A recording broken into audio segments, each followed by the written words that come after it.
Welcome again. So, we're exploring how we use our thoughts to create a sense of a separate identity when the lived experience is this one awareness unfolding.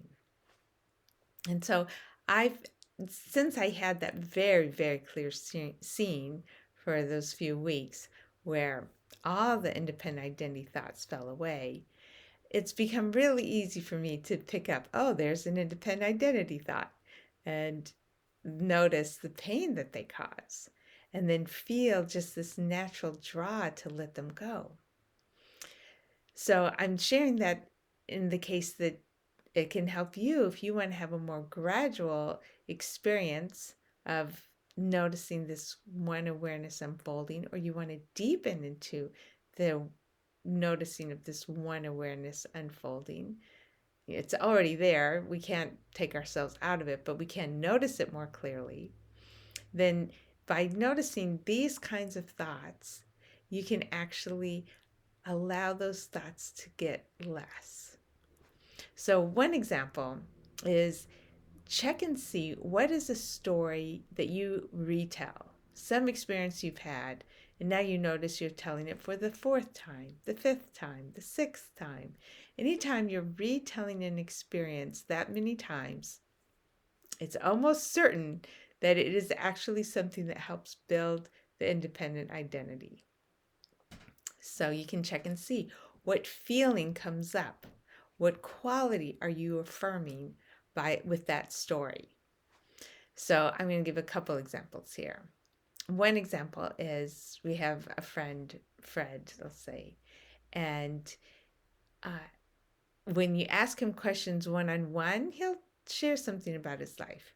But if there's like 7 people in the room, all of a sudden he becomes very evasive. He will not answer questions. It's like there's a new person there. And I will puzzle with my husband.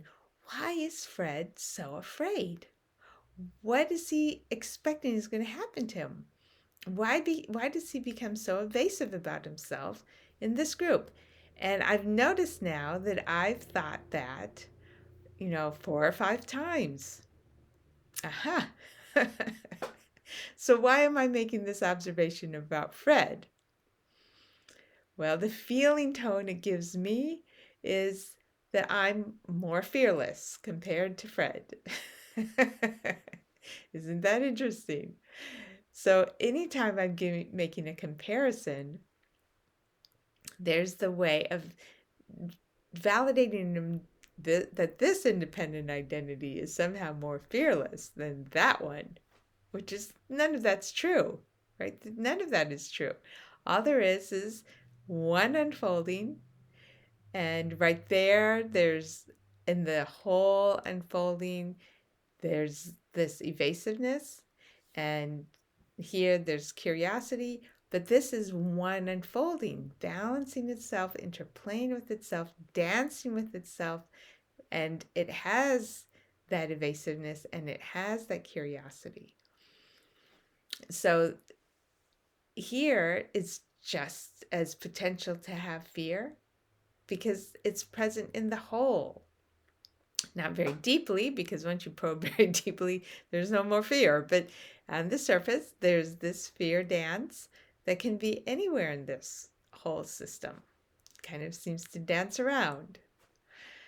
Another example is a friend of mine was sharing, oh my gosh, I think she shared this story 6 times about how crazy somebody else's household is, misbehaving kids, you know, unparticipative husband, just going on this very elaborate story. And lo and behold, a couple days later, I'm hearing the same story about these other people again, and then again. And then sometimes the circumstances may change slightly, but it turns out it's fundamentally the same story. How crazy that family is. So, what in the world is happening there? I can feel there's this sense of security, oh, well, that's the kind of life that would be crazy. So my life is not. My life is more organized or whatever. That seems to be what is going on there as I hear the story. I really don't know. But I can certainly feel there's a lot of emotion that comes in with that story, and there's certainly a sense that happens when there's a telling. At the end of the telling, there's like, yeah, there's that craziness over there. Like it's not here or something like that. So, anytime that we're rehearsing stories, not that there's anything wrong with that, not at all. But we can notice that telling the story is creating this sense of them there, me here, and here's how we're different. And we do it, right? We do it. But every time we do it, we do solidify. And when we notice that, we can just check and see, what is actually everywhere? What is everywhere is this one awareness unfolding that has all the attributes. All the attributes. And there becomes this openness to the experience of this dance.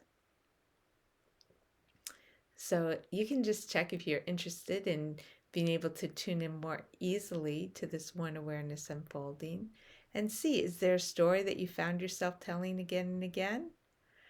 Well, what's the feeling tone? What does it validate about you? And as you do that, you can see, oh, wow, in that moment, I'm affirming a separate identity. Just noticing that it's not the separate identity that's real. It's only a sense gained from the storytelling. The one awareness, however, requires no storytelling. And as we just notice those things back and forth, it becomes easier and easier to feel this one awareness unfolding that is totally unharmable and totally benevolent.